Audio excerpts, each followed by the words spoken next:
It's Monday, and we have the guys behind Cirrus Vodka at Ballast. That's Jon Schott and Tom Ellington. I went to Richmond Restaurant Week. Scott has things to say about an article recently written in Richmond Magazine. Welcome to Eat It, Virginia.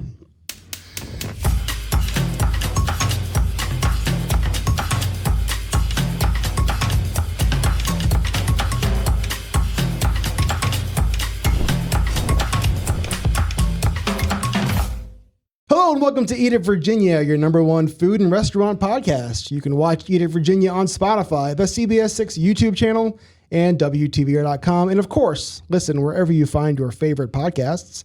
My name is Scott Wise, and I'm joined, as always, by my friend, Robey Martin. Robey, a little disclaimer before today's podcast gets often full. I like you're going out front with this one, just in case people are listening. Right. So if you're watching us on YouTube, on Spotify, on the Channel 6 website, you'll see that one of our guests joined us via Zoom, which was like a huge technological leap for us. God love the guys behind this podcast. Right? So hats off to Nick, who I can see from here. That's right. Thank you, Nick. Jon Schott's audio is a little bit different than ours because we're going to be in the room. If you're watching, you'll know that. If you're listening, just wanted to give you the heads up. Have you been by the new Cirrus yet? So I did. I snuck in there the day before. So we were out of town for the friends and family, but I snuck in there the day before they were doing it. It is a super sexy location. Guys, book your Christmas parties now. Are we even in Richmond? It's gorgeous. What did you have to drink? I didn't drink. Okay. I don't have to drink. We'll learn that from Jon Schott. No, you don't no have pressure to drink. for me. There's tons of non-alcoholic options. The place is really pretty. Tom and Jon have done amazing things to the location. I have heard that the drinks are exceptional. Several people have sent me messages saying they've really enjoyed them. There is apparently a super spicy vodka, let's call it not a margarita, that's supposed to be really, really, really good. So, yeah. The not a margarita. That's what I'm calling it right now. I'm sure Jon Schott would be very irritated to hear me say that, but yeah. Well, we're going to hear all about Jon's drinks, how he named them, and the kind of the concept behind the new space over in Scott's Edition in that interview in just a few minutes. You've been out to eat a little bit in the last couple of days, sounds like. I've done some things for certain. So, we went to Richmond Restaurant Week, which apparently, according to some servers, was really rough on them this year. I think people are excited to get out in a budget, but maybe we've forgotten how to dine out, Scott. What were the rules this year for Restaurant Week? Just to give you the background, it's 3 courses. It ends up being about $35. I think it's $35.97. So a deal. Oh, yeah, and $5 of it goes to Feed More. Right. So it is a really great deal. So think of it as $10 for each course. And the Reitzers are still behind this? Yep, they sure are. So she still has it. So if you're familiar with Acacia, the owners of that kind of run the whole thing. This is the spring Richmond Restaurant Week. Then there is a fall Richmond Restaurant Week that happens, let's say October time. However. So it's a great cause. Excellent. It's a great excuse to go out and try some of your favorite Excellent. restaurants that you might not normally try for whatever reason. Yep. But you're saying... Be nicer. That's what I'm saying, Scott. Be nicer. What are your sources telling you? Exactly. So I think that because the restaurants are, let's say that they're making what normally would cost much more, much less expensive, maybe splurge on other things, like tipping your servers. I heard a lot of people were foregoing tips this week, which really, really just is not cool. It's just not cool, Scott. You have all these people running around with diners that don't typically get out, that want to have a special occasion, and by and large, maybe you're a little rusty at dining. So if you'd like your servers to understand that, maybe also tip them. What are your tipping rules? So I'm over 20% unless you've done something egregious. So standard is over 20%. Standard. Is there a number you want to put there? Is it 22%? Is it 25%? Is it just whatever rounds up? Because so a lot of times I will good? just I'm terrible at math, so yeah. Even numbers, whatever makes it easy. Whatever gets it to zero on the thing. Between my terrible math skills and my eyesight, which is failing me more and more every single day, I just have to guess the math. So yeah, nice even numbers is kind of what I go with. So I really like when they put the 22, the 25, and the 28 at the bottom of the receipt, and you can just circle it. And I'm straight middle all the time. So 25% or 28%, whatever's in the middle, I'll just circle and call it a day. So what has to happen for you not to give that tip? What are some of the Robey's rules of under 20% tipping. All right, how about I'll give you an example this past week. Now, we still gave them 20%, but we went to go get a happy hour drink at a place in the Fan, and we got there. The bar was completely empty. We were there like right maybe 20 minutes after they opened. No one. Sat down at the bar, waited for a little while, ended up with waters, ordered 2 drinks, and then 15 minutes later, the guy was still juicing lemons. Like just standing in front of us at the bar, juicing lemons. And I was like, this doesn't feel really great, right? Sure. Like, you know that we can see you. We know that you know.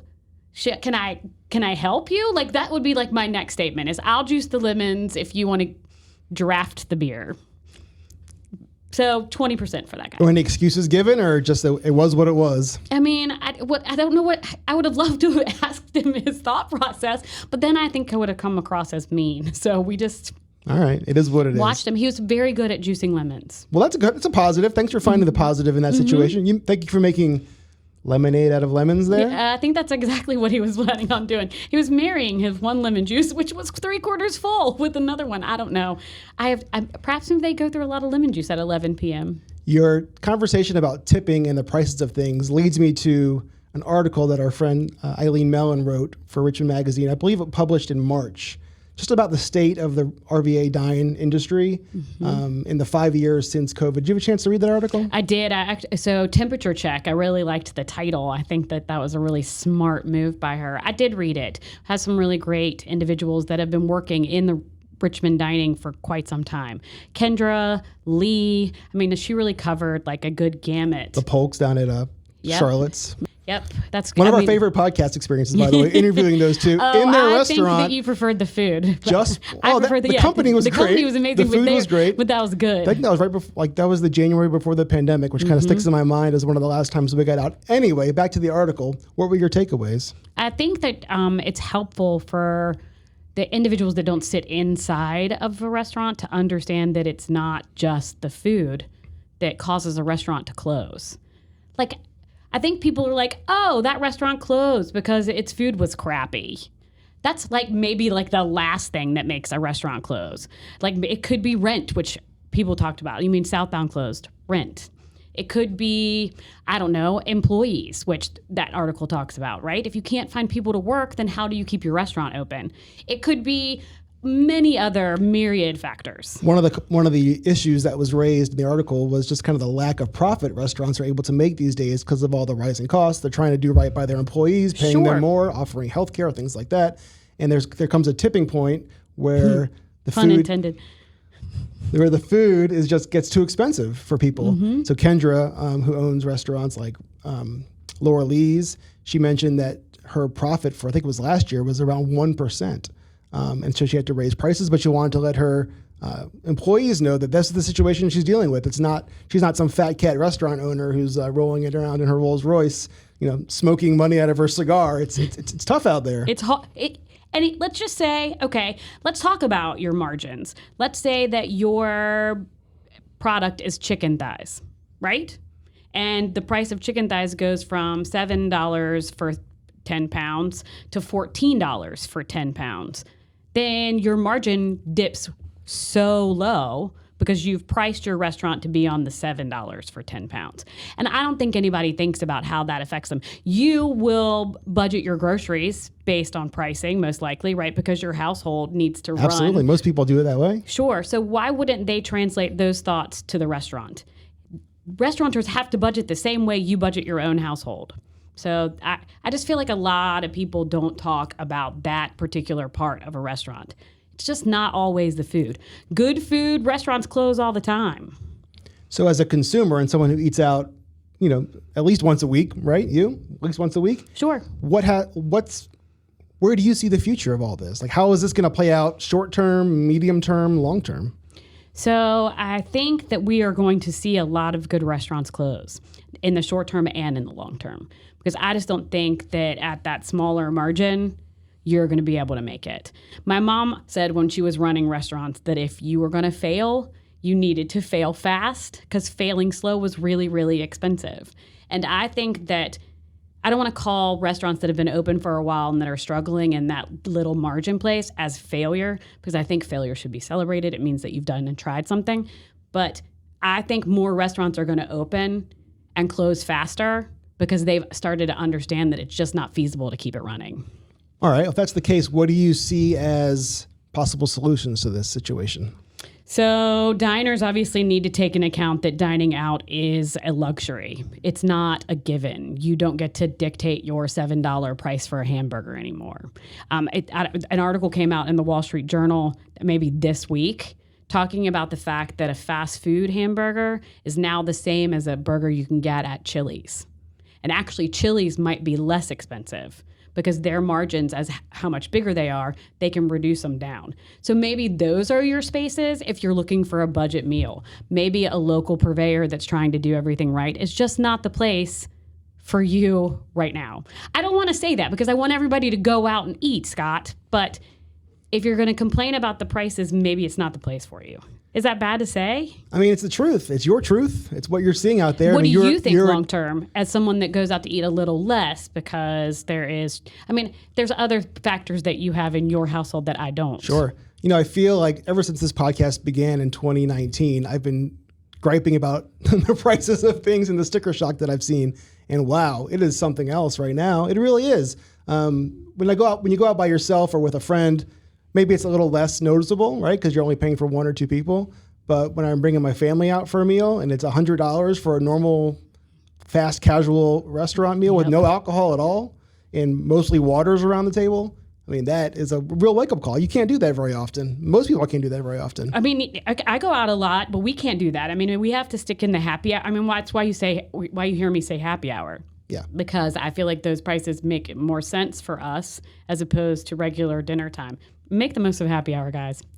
That's important stuff. You mentioned Chili's a moment ago. Uh-oh.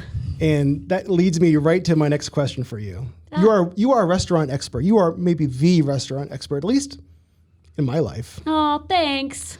Recently, Restaurant Business Magazine listed the top 10 fast casual restaurants in the country in terms of sales. Let's just say it's sales. Is it sales? Revenue. Okay. Chili's is on that list, number 3. Olive Garden was number 1 and had been for a long time, but is no longer. I want to see how many guesses it takes you to name the number 1 fast casual, newly crowned fast casual revenue king. It's going to take me forever because I don't do a lot of, it's fast casual for sure. So is it like Carrabba's? So it's like, I've already named 2. Chili's and Olive Garden are 3 and you're considering them fast casual. Okay. I would say chains. I don't know if fast casual is the right word. Chains that are like Outback. Outback is on the list at number 7, but not number 1. Okay. Fast casual. Do we have them here in Richmond? I believe so. At least at one point we had them. I don't know. You're going to have to tell me. Applebee's. Applebee's is number 4. Okay. But you're hitting all around. Oh, crud. You are the expert. Is it like Bravo or Brio or one of those spots? Oh, I don't know. Fleming's, P.F. Chang's. They're owned by the same people. Think a little. I'll go by the list. Number 10 is Red Robin. Oh, yeah. Unlimited French fries. Okay. Number 9 is Red Lobster. Okay. Unlimited crab legs. Theme going on here. A lot of red happening. Cheesecake Factory. Largest menu ever. Outback Steakhouse. Okay. Owned by Fleming's and P.F. Chang's. Longhorn Steakhouse. Peanuts on the floor. BW3's. Wings. Applebee's, Chili's, Olive Garden. Okay. Number 1, you want to take a shot at it? Nope, I do not. All right. Texas Roadhouse. Where are they concentrated that they're number 1? Texas? Huh. Interesting. Well, that tells you that it may be a steakhouse. Is it a steakhouse? I mean, it says Roadhouse in the title. Oh, I'm going to look up the prices of that restaurant as soon as we get off this podcast because I would like to know how affordable it is. I think Asher and I went before Chris Stapleton concert in Virginia Beach last summer, the summer before last. Did Texas Roadhouse produce that list? Perhaps. I gotta see. So the fix is in. The fix is in. Are there any local places you want to talk about before we jump to our interview with Cirrus? Well, I had the best pita of my Richmond life ever this week. The best pita, you say? I know it's so weird to jerk out of nowhere, but yes. Okay. And Nineveh, which is in the West End, next to Lalo's Pinchos, they have a halal market there and then another one, and it's one of them. And they are making The pita is like the size of a large pizza pan. And it comes stacked, and they're usually warm when you get it. I mean, it's insane. The entire place smells like joy. I don't know if you like bread baking, but I love it. And you walk in there, and they're just like making pita. It took Ryan and I a week to get through it, and it was. Speak of budget. If you use pita for sandwiches or dinner or hummus, this is your spot. I can't even get it's amazing. Is it a bakery or a lunch spot or both? So they have shawarma and hummus and falafel, which the falafel looked beautiful. I did not try it, so nobody at me. I have no idea if it's good or not, but it looked gorgeous. Right now, I'm in for the hummus and pita, like all in, like probably going after this podcast to get more. Well, let's go together. I'd love to. We have time. Sounds great. All right, before we get to the interview with Cirrus, just please. I have one more thing. Oh, sorry. So I need to talk about this because I have like 50 people on my Instagram today asking me about catering. Oh yeah, catering. Sorry, this totally slipped my mind. And Tell me about catering. I need to get it out there because I guess all the events come up now with graduation and Easter, and I know Easter's past, but like everybody's looking for a caterer. So I have tips. Okay, are you ready? I for my got a tips? graduation coming up, so I'd love to hear these tips. All right, first, I think that you should look at like non-traditional caterers. So like Antonio over at Sweet Peas, he does catering on the side, or Manny Mendez, who's Manny Eats, or like Olivia Wilson, who was at Teledora. Look at individuals that don't have like a laundry list of like this. And why do you suggest that? Because I think that they are more likely to, well, not be booked, or have an idea of how to put your menu together that doesn't look like 17,000 wings which is not bad. I'm getting ready to go there too. 17,000 wings in one of those tray pans. So that's why I would go with them. I think that they have an idea or like an event thought. If that's not the case, if you they're like we're booked, then my suggestion is to go to an event planner and ask them. So Bryce Carson helped us plan most of Fire, Flower, and Fork. He's amazing. He uses specific caterers for events as his job. I would send him a message and say, yo, Bryce, who's your favorite caterers right now? And Bryce probably could name 10. Okay. He has an event. If you guys want to see what he can do, he has an event coming up. Let's just say it's May 10th, May 9th. It's called Fancy. It's at the Virginia Museum, the Valentine Museum. You can go see if his choices are great.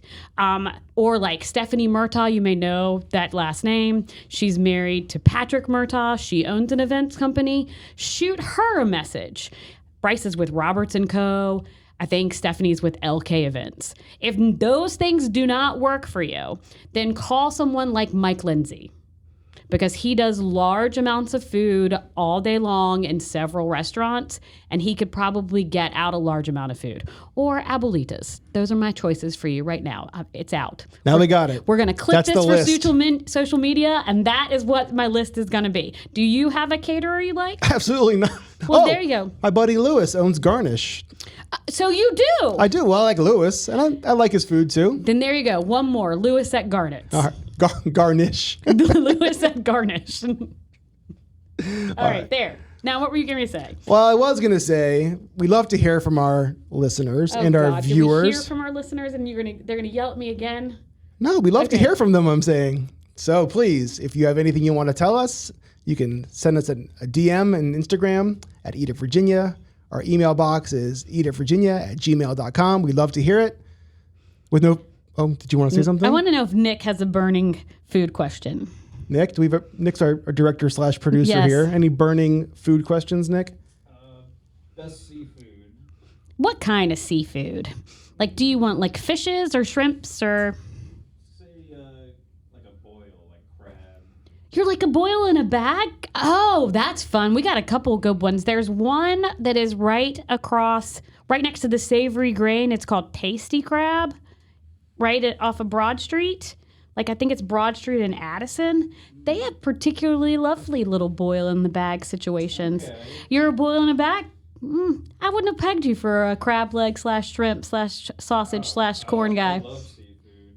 Well, there you go. That's a great question. If anybody else has good boiled seafood boils, that's actually Tasty Crab's your place for now. But somebody will tell us something else for sure. Good question. Where's your place for vodka? Cirrus. Let's go there now. Okay. So here we are, Scott, and I got to be so much lower key because I can hear myself in my own head with these fun headphones. We're making a fashion statement. It's great. But you want to talk about fashion statements? Have you seen our guest? He has on a bandana, Jon Schott of Cirrus, and then I have cutie button up over here, Tom Ellington. They're going to tell us about ballast. They're going to tell us about Cirrus. We're going to talk about restaurants, but only briefly, and we're going to talk about liquor. You guys ready to go? Let's do it. Let's do it. I love it. I love it. So Cirrus started when, Tom? It's a long, convoluted story, but the short answer is that it started in 2003. It won a gold medal at the World Spirits Competition in 2006, and then it went away for a little bit. Some investors brought it back in 2014, and I joined the company in 2018, helped them go through a rebrand. We've had some great growth in recent years, especially post-COVID, and we are now the #1 Virginia-made spirit. That's so cool. So why don't you just say vodka? Well, there's a lot of spirits in Virginia that have been around a while. Bowman Brothers Whiskey, Copper Fox, and I think it's cool that our spirit has grown as much as it has and kind of passed some of those brands that have been around for a long time. Absolutely. Well, I love it. And during the pandemic, we drank a ton of it at my house, like so much slow. I think that maybe there had to be delivery. So I'm stoked to have you guys here because I really enjoy it. Yeah, we're still doing the delivery. It's tapered off a bit, but we still do it. And thanks to COVID, it was a big part of our business. Thank you, COVID. I know, right? I feel like you use it for a couple of things during the pandemic. You could disinfect some stuff and then also disinfect your inside. Well, anyway, I'm excited about your new location, which is Bluebee, the old Bluebee, right? So the horse stables, the city's horse stables that they turned into the cidery. And now, what went into changing that into Cirrus? So the Brown family bought the property from Bluebee's owner, I want to say around 2 to 3 years ago, and they had a vision for an additional Yellow Umbrella Market, a restaurant, and that vision has kind of expanded. We can get into some of the other concepts that they have, but we have the owner of Yellow Umbrella is also an investor in Cirrus, so when they bought the space, an opportunity came up for us to lease, and when we went over there, we fell in love. Obviously, I'd been to Bluebee, but when I came to the space and we kind of talked about the area where Cirrus could go and what we could do there, we all fell in love with it, and we said, we have to get this done. We have to make this happen.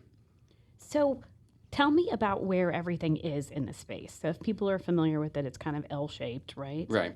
And where are you guys putting like what's being distilled and all of that if they've ever been to Bluebee? So where Truckle and the cider tasting room used to be is going to be all of Cirrus's space. That's the standalone building. And so we'll have a lounge area in, I think, what used to be Truckle's space. There'll be a bar, booth seating, 3 or 4 high tops, and then the other space with the garage doors will be our main seating area.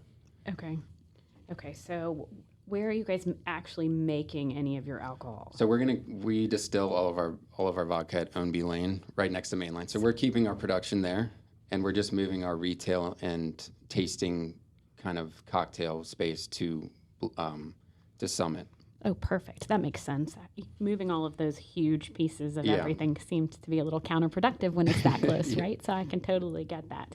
Oh, awesome. So we're calling it Bluebee because that's what it used to be there. You just called it Summit because that's the road that it's on. Exactly. What is the actual name of the area? The actual name of the space is Ballast, and the reason they're calling that, the owners of the property can get into more detail, but the stone from the property when it was the stables, even before that, was brought over on a ship from Britain in the ballast of a ship to kind of keep the ship level. And I could be butchering that story, but I'm pretty sure that's. But I like it. It's so romantic. You said it with confidence. That's all that really matters. That's what I'm going to tell people. So if it's not right, that's the rumor that's going to be started now.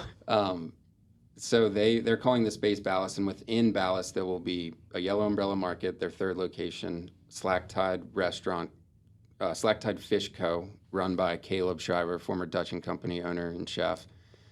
There's going to be a cafe next to slack tide. It'll be more like fried shrimp, fried oysters, some sandwiches. I have a drink menu in front of me, your entire tasting room menu, and it looks so freaking good. So how did you come up with this stuff? Well, thanks, by the way. I love the compliment. I'm a bartender. We live off of compliments, so I appreciate that. Menus, I love making menus, right? Like, I think nowadays, like, anybody can make a good drink, like, not to take away from what we do, but, like, there's resources, information out there, tutorials. You can make a good drink, but to make a menu, everything needs to connect, right? Like, it needs to connect with people who are reading it, and it needs to fit functionally behind the bar for execution as well too, because like you can make a good drink, but like if I'm waiting 20 minutes, that drink is just not good anymore, no matter what. So when we came up with this menu, we wanted to have like, I don't know, a lot of options for people, for one, because vodka does a lot of things for a lot of different people, right? It could like make you feel fancy in a martini, or you could be kind of like walking to the tasting room on your way to something else in shorts and the flip-flops and get like a vodka soda, right? So we really wanted to focus on martinis to introduce people to the spirit. Wanted to have some fun seasonal cocktails in there too. Highballs, low ABV options, and some no alcohol options in there as well too. We kind of went crazy with it. There's a lot of drinks on there. So tell me your history. So where did you start and how did you get to Cirrus? How long is this show? I have all the time in the world for you, John. That's cool. I've been in the service industry since I was a teenager, and so like started bartending when I was 21 legally, right? And so I've been bartending for 20 years now, and the last few years, I really had the luxury of just living a life as like sort of like traveling gypsy bartender, doing projects and helping people where it like is a cultural fit for me as well too. And I connected with Tom though a while back. I opened and owned a few restaurants, cocktail bars in Alexandria where I live. So People's Drug and King's Ransom.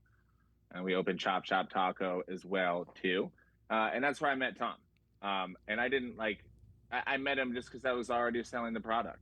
You know, like I really dig local products. I love, you know, I like to joke that like I was into sustainability before it was cool, right? And one of the biggest things with that is using local products, right? It is a major cutback on emissions and carbon footprints. We talk about shipping as well too, and I'd rather highlight local stuff too. So I was already selling Cirrus, and I met Tom through that really organically.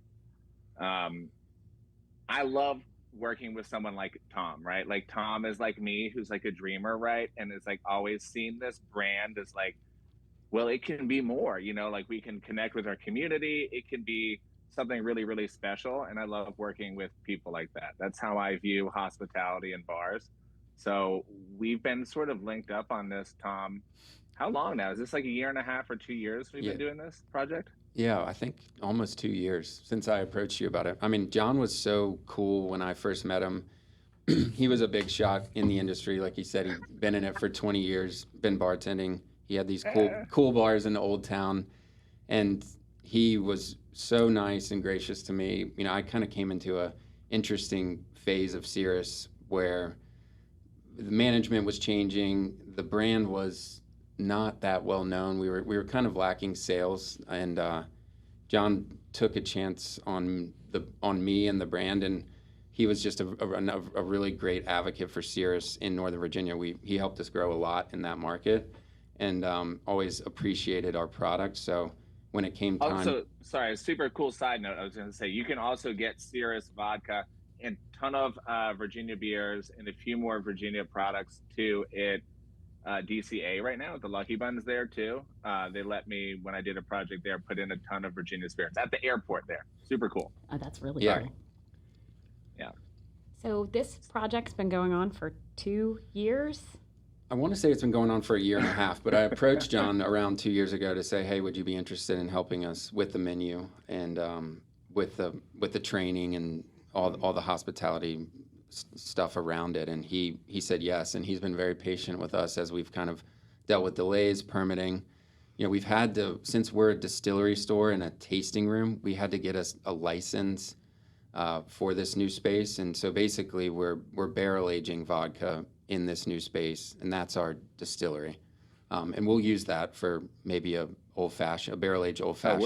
We'll use that for some stuff. Yeah, we'll use it for some stuff. But there's been just a drinks. lot that's gone into the permitting, the licensing, and then the space is historic. So it's taken the contractor a lot to kind of build things out and make sure things work within the space.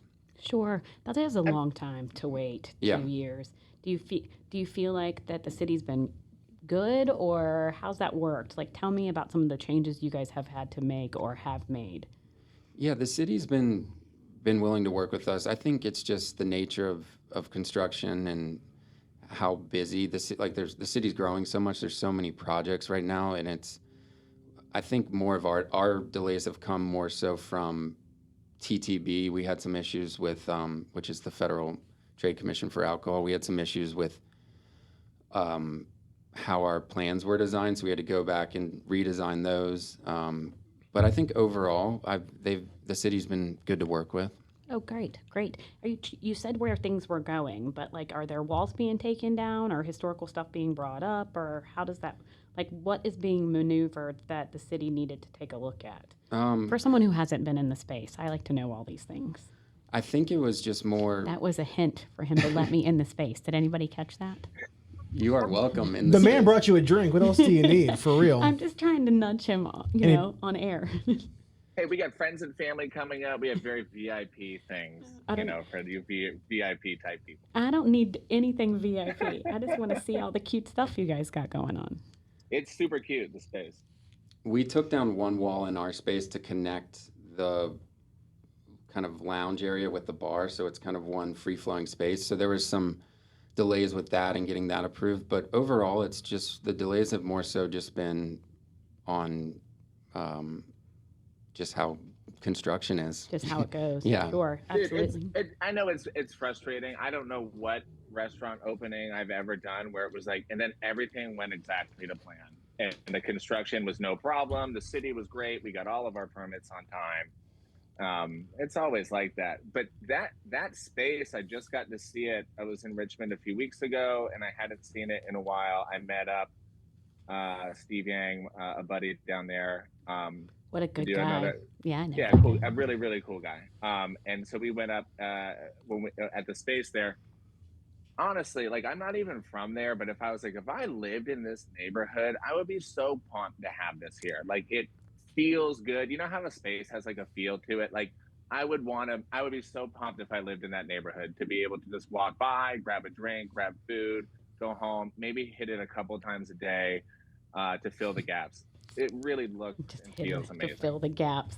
Well, they had a little preview event of magazine here in Richmond, and I had a girlfriend that went, and while she was there, I texted her, and I was like, I would like you to send me a surreptitious video right now of what you're looking at. So I was able to get a little bit of a preview. And what'd you think? Really nice. It looks, it looks really good, Scott. I'm looking at this menu, John. Are these names specific to this space, or are these kind of drinks that you have at your various places around Virginia? No, some drinks, maybe one or two, like a modified of something that I've used. But like for me, generally, when it comes to projects and things like this, I think I don't want to say like, so let's say BS, so I don't curse. I think it's a little BS to just sell the same thing that's like not really genuine and to, okay, this thing is going to sell. And I tend to avoid those projects or turn those down if that's what somebody's intentions are in the beginning. The menu, has been one of the more fun things to come up with because it was organic and it was a real collaborative process. And it's also because it's my first time making a menu where we're going to sell the spirit in the space.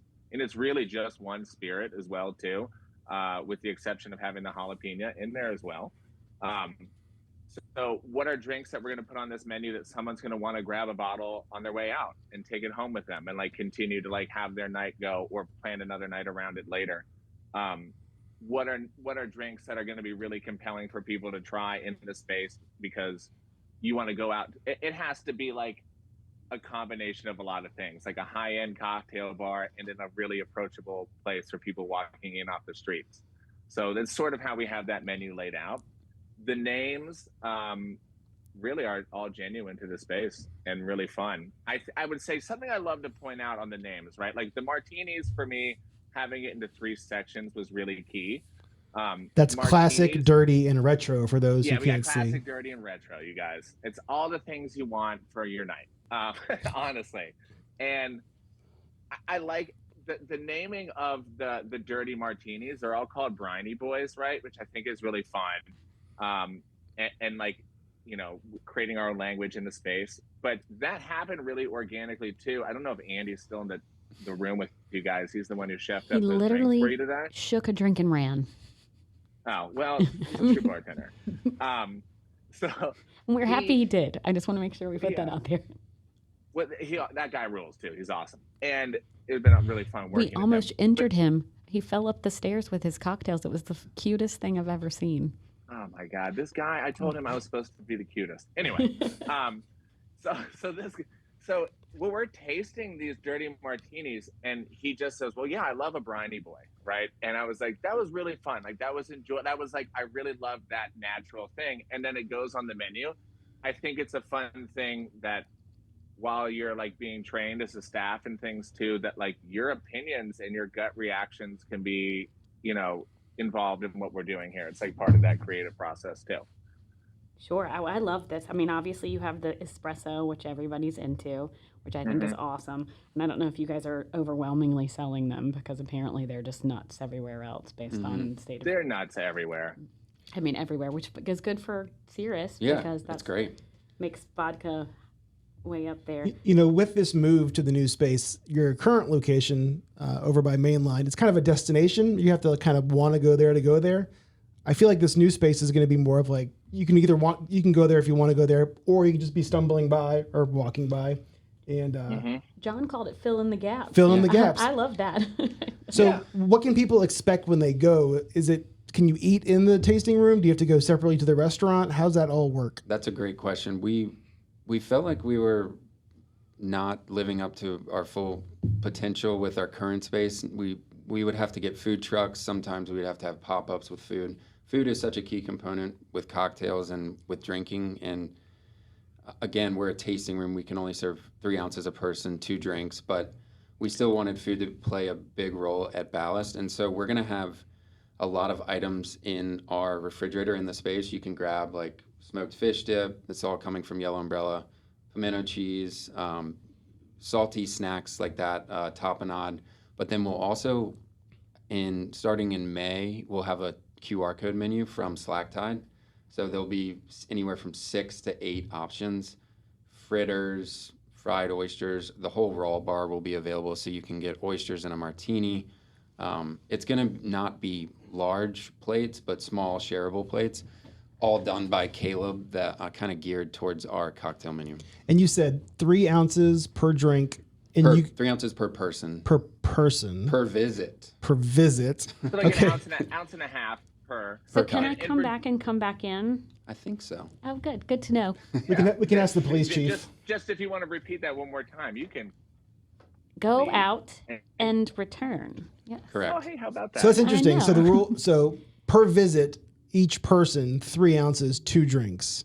Correct. Okay. I didn't realize that was 3 the rule. ounces of spirit. 3 ounces of spirit. The drinks, are not, 3 ounces, but it's 3 ounces total spirit. Most drinks are at 1.5.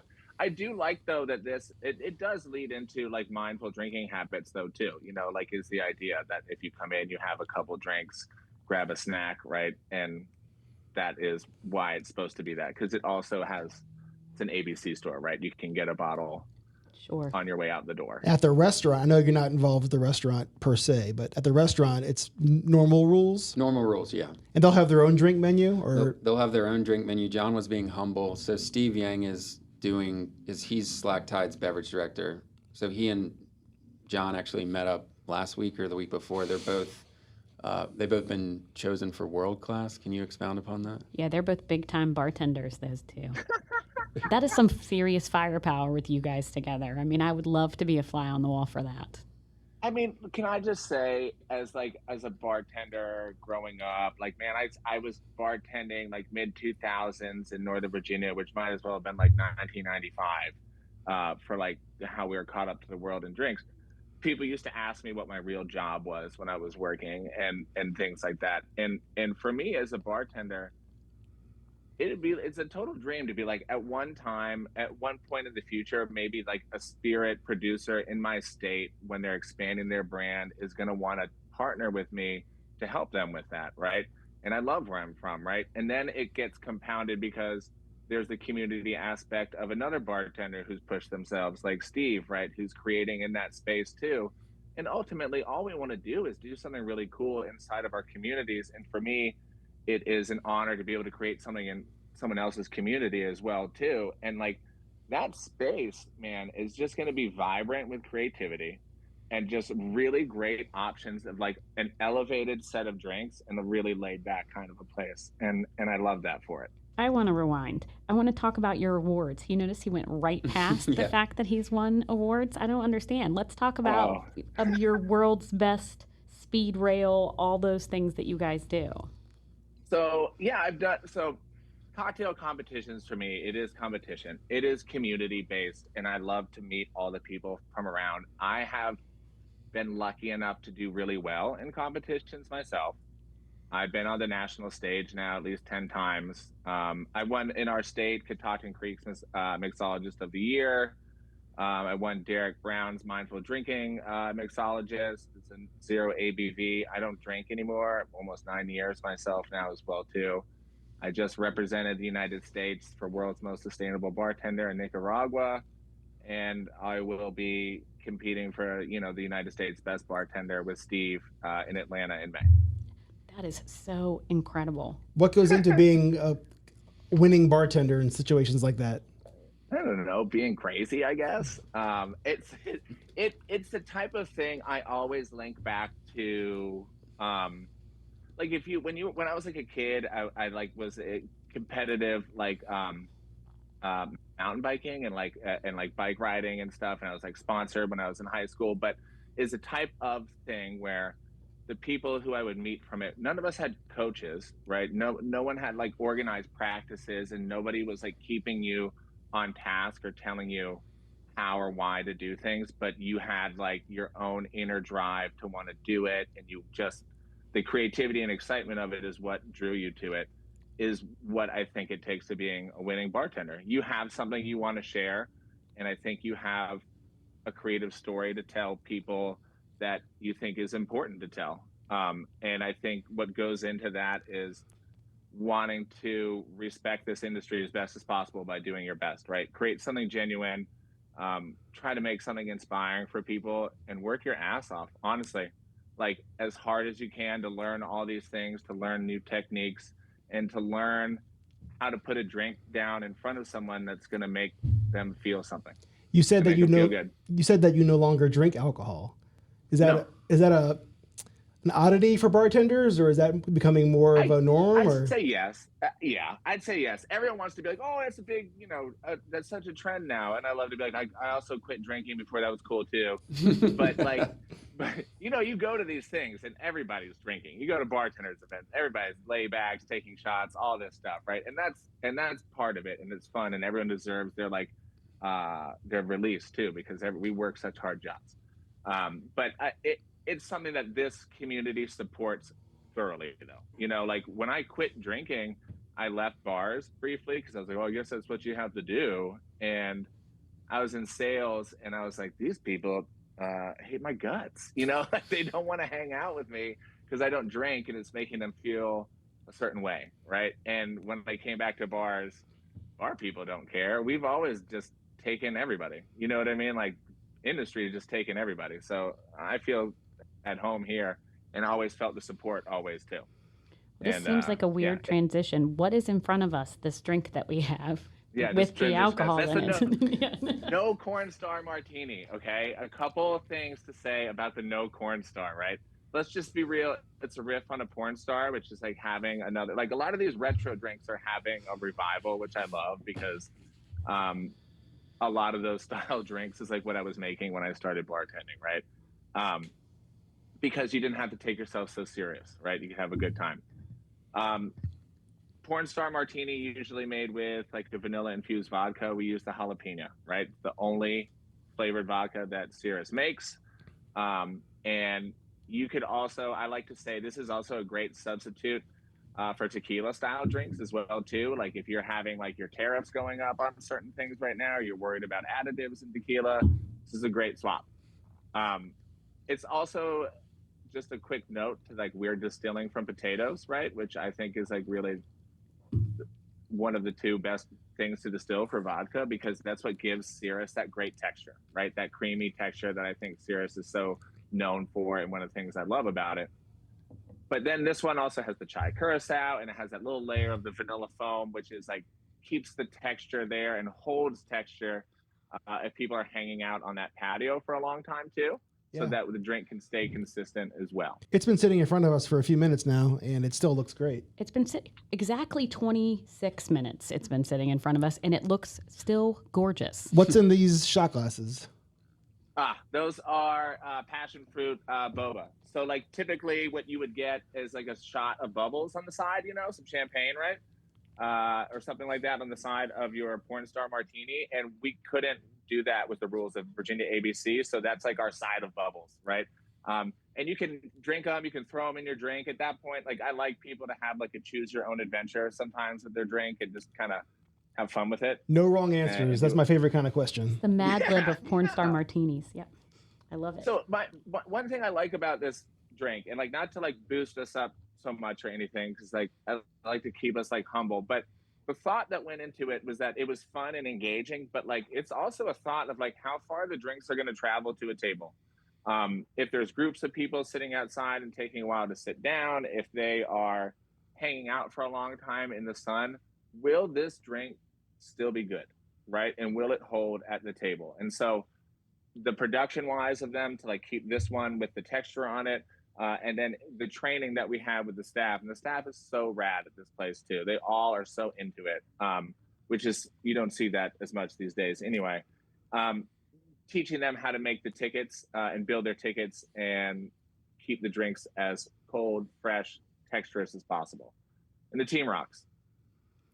So let's talk timeline. The other location is no more. The other location is gone. The one next to Mainline. Yeah. Yes. Is closed. So that happened. And when are we going to open the new? Are you giving yourself some time off? No. No, none at all. These are men on a mission. Tom's a new dad too. He doesn't know what time off is. This guy.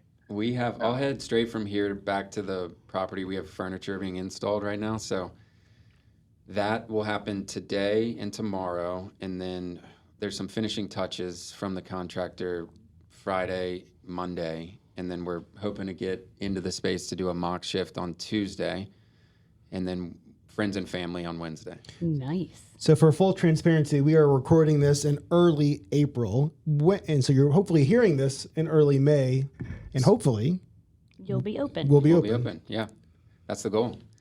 And if people want to keep track, obviously Instagram is the best place to go, or your website. Why don't you tell people how to find information and updates? I would say Instagram's probably the most, we'll keep that the most up to date. Definitely the website too, but check Google My Business. We'll roll that out as soon as we open. And we'll have updates coming on Instagram pretty regularly. So, and we'll put those links in the show notes. I love saying that. I know you do. It's your favorite I love part of saying this whole that. thing. It's my favorite part. Hey, there's show notes. Makes me feel important. Does anyone actually read the show notes? I do every time. You liar. Sounded really professional. You like that? Like, whoa, show notes. I know, right? My It's Scott. goodness. I mean, he's won an Emmy. He's very profesh. Big deal. Yeah, why not? You're not the only award winner on this podcast, dude. let's make that clear. We just need to get into those details right now. So wait, can I get snacks when you guys open? Will the market be open? Yes, we're going to have 5 or 6 snack items that you can grab straight from our refrigerator. So that'll be open too. So Yeah, to-go cocktails, non-alcoholic beer. We'll have some kombucha, some bitchin' kombucha from their local. So we try to do all local mixers. Navy Hill, you'll see a lot on our menu. Hardywood ginger beer. We're going to do local non-alcoholic beer. Sorry, local- I just want to echo what you're saying and support that too. Another soup, because Tom's not going to boost himself like this. super cool thing about working with Tom, right, is that I said, I think in the beginning of our show, I was like, oh, I love working with local stuff. That's why I met Tom. I get into a lot of these projects and people don't really care about boosting anybody else around them necessarily. And they're like, oh, we'll be this thing. I think that we're working with upwards of like 8 or maybe 10 local places in their distillery too, including Virago's in one of the drinks, which is like a distillery across town too. I see Afterglow. Yep. I see the what is the Navy Hill. Grillo's Pickle, you see Navy Hardywood Hill, in there. Hardywood. We have non-alcoholic options in there that we got from Point 5, which is also a local woman-owned place in town too. Super cool joint. I also wanted to mention, and I know we're kind of getting toward the end of the podcast, so I don't want to belabor the point, but the prices seem pretty fair given what I usually see on menus these days. Did you see the happy hour martinis? You can get a truffle martini on Thursday for $10. Yeah, that's what I'm saying. What? Yeah, I'm so glad that they're only allowing 3 ounces. You'd have to roll me out of So it. happy hour is, for the martinis, happy hour is all day. It's all day, yeah. So just to go over the hours real quick, Wednesday 2 to 9, Thursday 2 to 9, Friday 2 to 9. Saturday will be open 11 to 10, 11 a.m. to 10, and Sunday 11 a.m. to 7. This section, the day drink section, we thought was really fun. So if you turn the menu around, that's only going to be available Saturday and Sunday from 11 a.m. to 3, but it just gives people an extra reason to say, oh, we can't get this drink during normal operating hours. Let's go on a weekend and try the 19th. You want to go and get the Breakfast of Champions on that menu. That's the one. That's the money shot. It's clarified with Cinnamon Toast Crunch Milk. Super good. Oh, whoa. The cool beans. Sounds like the Robey. perfect drink to wait for a brunch at Slack Tide, right? I can No, 3 you know ounce it. it and then walk over. Okay, yeah. Or lunch and supper is always a wait. So we think we're going to draw a lot off just the busyness of Scott's Edition, having a wait at Lucky AF for lunch, supper. And we want to be a spot you come before dinner, after dinner, grab a martini, hang out with your friends. We want to be a third space for people to just come and enjoy cocktails in a beautiful environment. Service is going to be huge, and that's part of the reason we brought on John was we want hospitality to be a huge focus. And we know we're not going to be perfect right out of the gate, but we are going to try our best to be super attentive to all guests and make it a great experience. Part of the reason I brought you a cocktail today was, that's the type of hospitality we want to have at our space. Well, we appreciate that, and not for nothing, but the space is walking distance from the Eat It Virginia podcast studio. Right here. Yeah, I can go get a milk-washed Breakfast of Champions. I'm never here on a Saturday, but maybe I will be. So. Sure. Let's start. I love it. Well, I'm so happy you guys joined us today, and thanks for telling us all about Cirrus and Ballas. You're listening to Jon Schott, Tom Ellington, Robey and Scott on Eat It Virginia. This episode of Eat It Virginia... Eat It Virginia? Really? This episode of Eat It Virginia... No! Oh, God, no.